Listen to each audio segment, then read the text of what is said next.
inspiring interviews with today's top landlords. This is the Rental Income Podcast.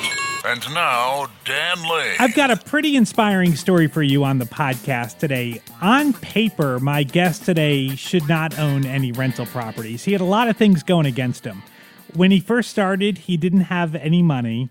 He didn't have any credit. He was pretty young, so he hadn't established credit yet. He was self-employed, which makes it really challenging to get a loan, and he didn't have a lot of real estate knowledge. So he tried to figure this out. His first deal didn't go well. He ended up losing a bunch of money, but he stuck with it and kept trying things and kept trying to figure it out.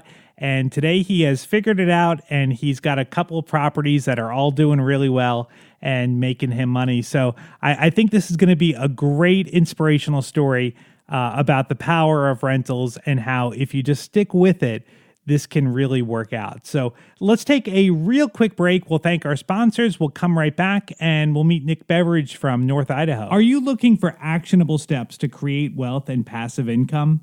As a top-ranked business and investing podcast with over 800 five-star reviews, the Passive Real Estate Investing Show is packed with strategies and insight for putting money in your pocket. Marco Santarelli from Narada Real Estate Investments brings his expertise and knowledge on both passive and turnkey real estate investing, and he provides listeners with helpful tools and tips to create the wealth you've always wanted.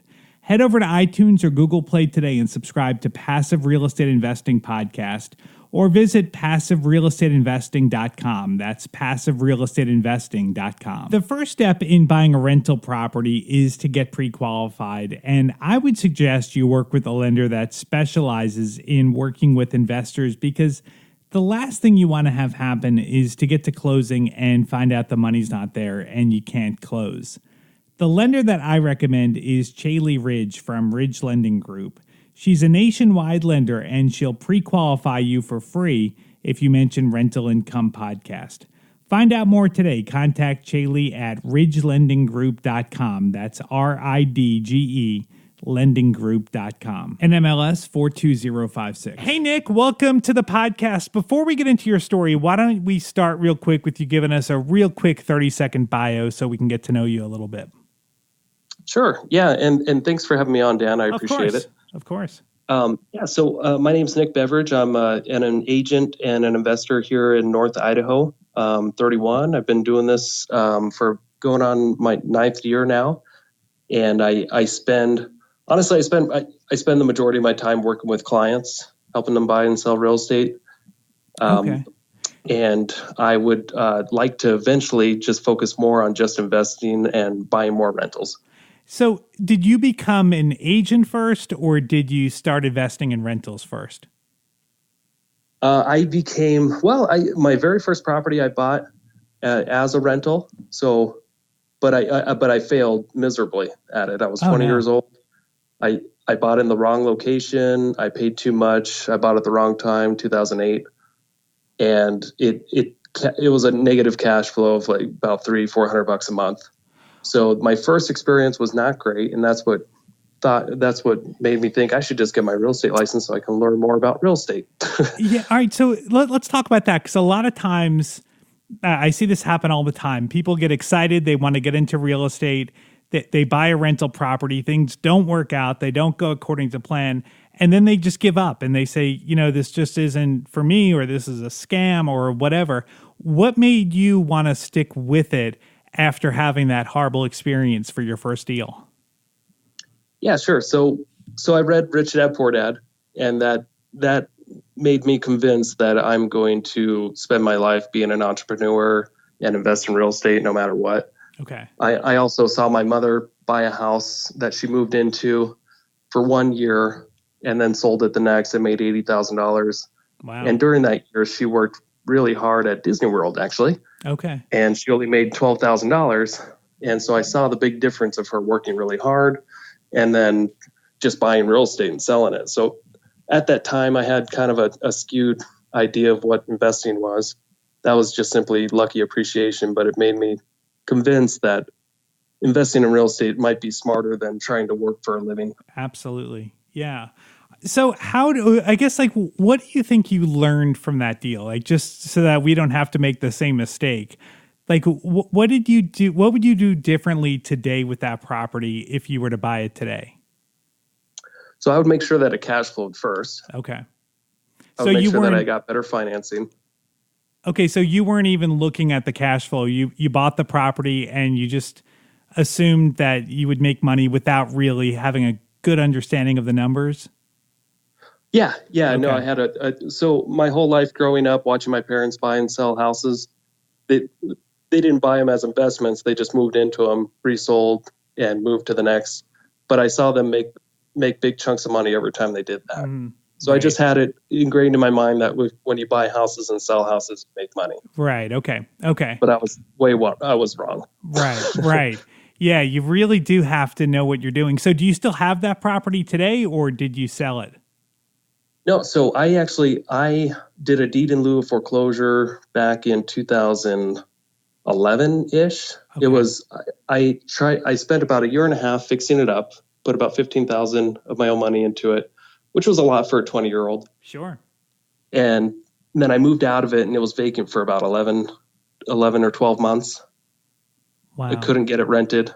And then I ended up I moved to Florida, had seizures, had all these health bills, didn't have a job. So Yeah. I just couldn't keep up with it. Sure. So I had to do a deed in lieu of foreclosure. And then I got my real estate license and I started fresh with being a real estate agent. And I knew eventually I'd get back into the game. Okay. Well, that's good. All right. So you just made a clean break. You got out of that property, licked your wounds, moved on. So then you started flipping houses to try to raise some money, right? So you were selling houses, but then you were also fixing them up, trying to make a profit selling properties, right? Yeah. And Yeah. I didn't actually do that for about 3 or 4 years into selling real estate. I was too nervous. I didn't want to make the same Yeah. mistakes. Right. Sure. So when I found the right deal, I jumped on it. My brother and I partnered with it. We did all the construction ourselves, not knowing what we were doing, but just we YouTubed everything when it came to fixing up the house. Okay. And we got a good enough deal to where just in, I think about 3 or 4 months from start to finish, we made $45,000 in profit. And that was about 4 times what I made in selling real estate that year. That's incredible. Because it Yeah. was just a slow time.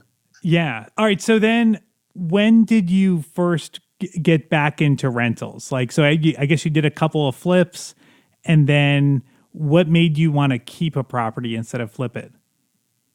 Yeah. So I think I did about 3 or 4 more flips. And then in 2015, I bought my first actual rental that I still have. Okay. So tell me about this property. How did you find it? How did you finance it? Give me all the details. Yeah. So this was an MLS REO deal, and it was on the market for a long time. Nobody was touching it. It was out in a rural location. And I was looking at the history of it, and I saw that just 10 years prior, it sold for, I think around 110,000, and it was just remodeled. And when I was looking at it, they had dropped the price to 33,000. I ended up getting it for 29,000. I got a hard money loan for 32,000, so more than what I paid for it. Mm-hmm.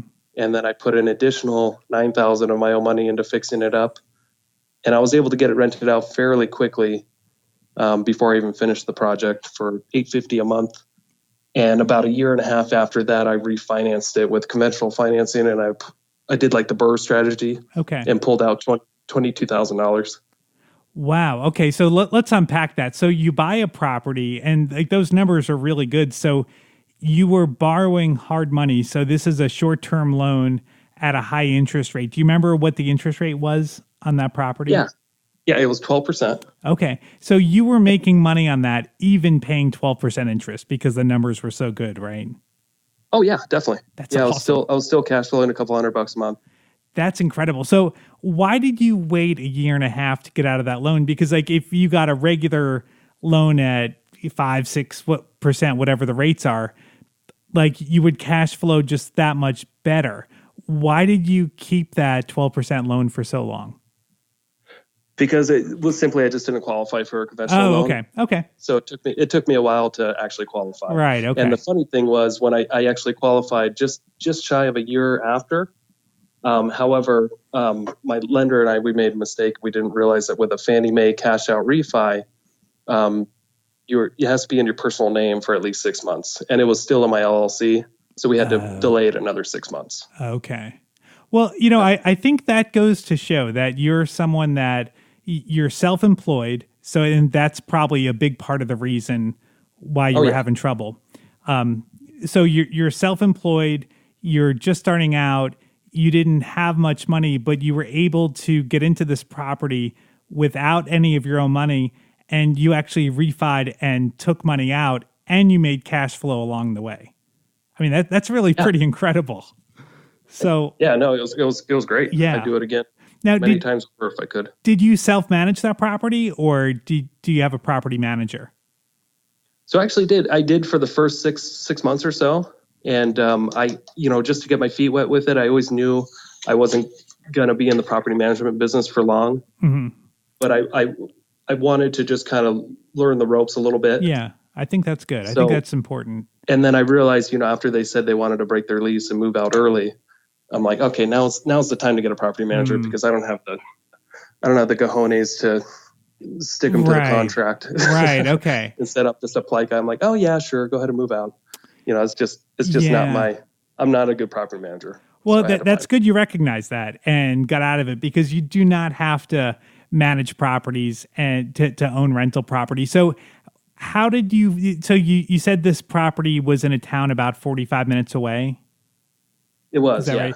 So now you're in the business. I mean, you're a realtor, but 45 minutes away, that's like a whole different area. So did you know a property manager in that area, or did you have to find somebody? Yeah. So there's actually, there was a larger property management firm in that town that had a horrible reputation, but they had, while I was self-managing it, they got a new owner. And this new owner really kind of cleaned house and started evicting a lot of people and really kind of cleaned things up. And I still use him today. He's great. Okay. Awesome. So, all right, now you've got that first property under your belt. Things are going great. You're making money on it. How long did it take you then to have the confidence to go out and do it again? Because I imagine you were maybe a little bit gun shy after that very first experience. Am I right that you were maybe a little bit nervous to do it again, or did after that this next property going so well, were you just ready to do it again? Yeah. So no, that's a good question. I mean, it did go well, and I wanted to make sure that I did the correcting and just bought right. Okay. As long as you buy right, almost everything else fits into place. Yep. So I had to wait till I found the next best deal. Okay. So in our limited market, it's really it's tough to find a really good deal on the MLS, even as an agent. Sure. So it did take me about 6 or 8 months to find the next property. Okay.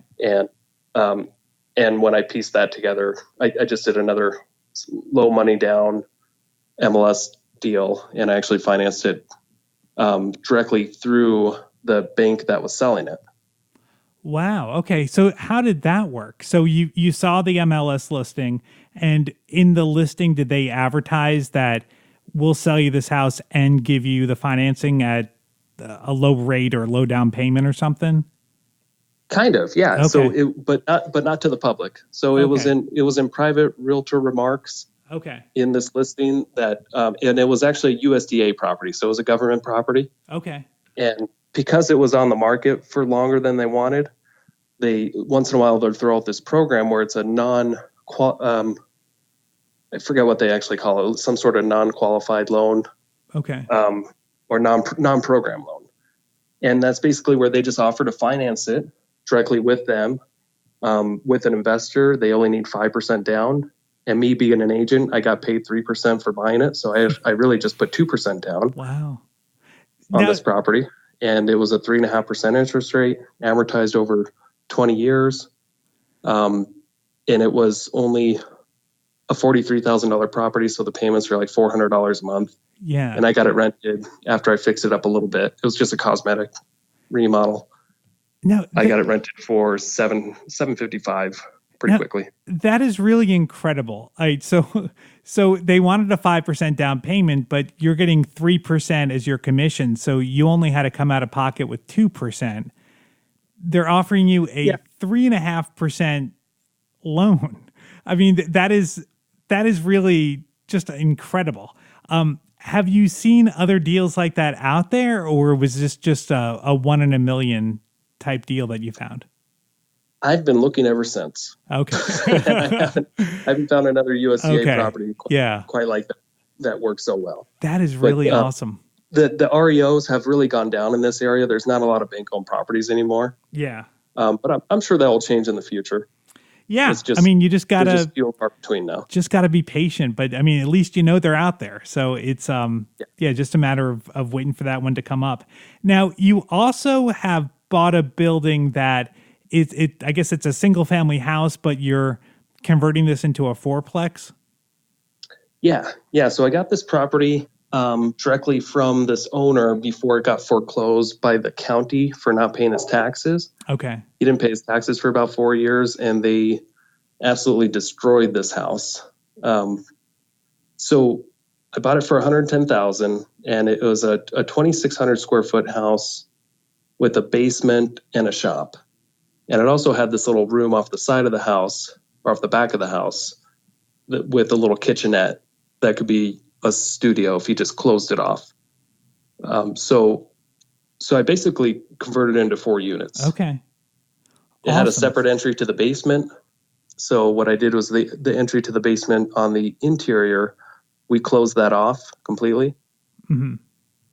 So we're going to be renting all 4 units separately and including electric in the rents. Okay. But my property manager seems to think we can get somewhere between $3,300 and $3,500 in total for all units once they're renovated incredible. and ready to go. So, I mean, we oftentimes talk about the 1% rule, but this is like a 3% deal because you bought it for like $100,000 and it's renting for like $3,000 a month, roughly, right? Wow. And the way I bought it with the private money partner, so I'm paying a lot more in fees. However, what's nice is very little money out of my pocket. Yeah. So he's providing all the funds, and I just have to coordinate the work. Wow. I'm going to be in it about $190 when it's all said and done, including fees. Wow. But this should be worth about $265 or so. Wow. That is really, really awesome. And then now the other deal you did that I want to talk to you about is you bought a new construction property. And now in my area, new construction properties would be very difficult to work as a rental because they're almost sold at a premium. Like that you can buy a house on the MLS and, maybe it's going to cost, whatever, $200,000. But if you bought a new construction house, it might be $225,000. Is it like that in your area where new construction properties are sold at a premium, or is it not like that in your area? It really depends on the finishings that you get. Okay. But for the most part, new construction pricing side by side with a retail house that's similar is about the same in our area. Okay. So, but the huge difference is, your CapEx. So when you're buying a new construction, you really don't have to budget much for a good solid 10 years for CapEx. Yeah, everything's brand new. Right. Everything should last at least 10 years. Another thing that you've done that I love is you've borrowed Tim Shiner's Buy From Me and I'll Tear Up Your Lease for Free program. So your day job is a realtor and you're using the rentals as a way to generate business for your realtor business. Explain to me exactly what you're doing. Okay. So basically in my lease, I have up front somewhere halfway down, if you decide to break your lease early and buy a house with me as your real estate agent or somebody on my team, you won't run into any additional penalties on the lease. So buy with me, break your lease for free. It just gives them an incentive or anybody an incentive to rent this house if they're coming to the area and they want a little bit of time before they look to buy the right house. And in most cases, when somebody's spending $1,800 a month for a rancher house in this area, they most likely would be better off buying a house. Right. So the advantage to you is that you get a really good tenant for as long as they stay. And then when they break your lease or break their lease, then you get a nice commission check as their buyer agent. Yeah. Right. Yeah. And they also treat the home very well. Right. From what I can see, and everybody else that I know that's doing this, they treat it like their own. Right. And then the added bonus then is now you've worked with another client who maybe will give you other referrals, or maybe they'll move down the road and list with you and buy another house. So it's really kind of limitless, the amount of money that you could make on this down the road, which is, I think, really, really pretty awesome. So, all right. So tell me what you have going on today. So you are an agent and you specialize in working with investors. So if someone's an investor, they're looking to invest in the North Idaho area, tell me about your team and how you can help somebody. Sure. Yeah. So my team is awesome. We do we do a little investor seminar / meetup / networking event the first Thursday of each month for free for people to come, and that's where we get most of our business. Is we just offer our knowledge and value of here's what we're doing, and then we either have guest speakers or we'll do case studies for people. We'll give them a chance to network. There are no fees. And we try to niche with just helping investors as much as we can with, either CMAs on properties that they are planning on flipping, or if they're looking to buy multifamily in the area, we've helped people do that plenty of times, or selling their flips. So we just try to be a well-rounded real estate agent for the typical investor. Awesome. So give me some websites. Like, do you have a website for your meetup and then a website for your realtor business? Yeah. So for both, actually, NorthIdahoREI.com. If you want to look that up later on, I'll go ahead and put a link to Nick's website on my website. You can find it at rentalincomepodcast.com/episode 203. If this episode inspired you and you're ready to buy a rental property, the very first step you should take is to get pre-qualified for an investment loan. Getting approved for a mortgage for a house you're going to live in is very different than getting approved for a rental property. I would suggest you work with a lender that only works with investors, because you're going to have a much easier process getting the loan closed. The lender that I recommend is Chaley Ridge from Ridge Lending Group. This is all she does, help investors buy rental properties. She's got access to dozens of different loan programs, and she can find a program that's going to work for you no matter what your situation is. You can find out more and get pre-qualified for free if you mention Rental Income Podcast. Just go to ridgelendinggroup.com. That's RIDGE lendinggroup.com, NMLS 42056. I wanted to let you know about a really awesome website that I've been using to book car rentals. It's called autoslash.com. This website is absolutely incredible. It'll make sure that you're always getting the best rate possible when you book a car rental. It's so simple. You just go to autoslash.com, you put in your information on where you want to pick the car up, you put in the dates, and then Autoslash will find out if you're a member of any organizations that might have a discount, like maybe you're a member of AAA or USAA. It'll find out what discounts you're entitled to, and then it'll beat those discounts. I'm a member of Costco. I've been booking car rentals through Costco for years. I've never seen anyone be able to beat Costco. Autoslash.com beat the Costco rate for me. And apparently they beat Costco all day, every day. So check it out. It's really, really incredible. Autoslash.com. The greatest thing about it, and what I think is the magic to Autoslash, is that after you book your reservation, they don't stop working for you. They're continuing to scour the internet, and maybe there's a flash sale or some kind of limited time discount. If the rates go down, Autoslash.com is going to see that. They're going to email you, and then you can log into the dashboard. You can cancel that first reservation and rebook at the lower rate with no penalty.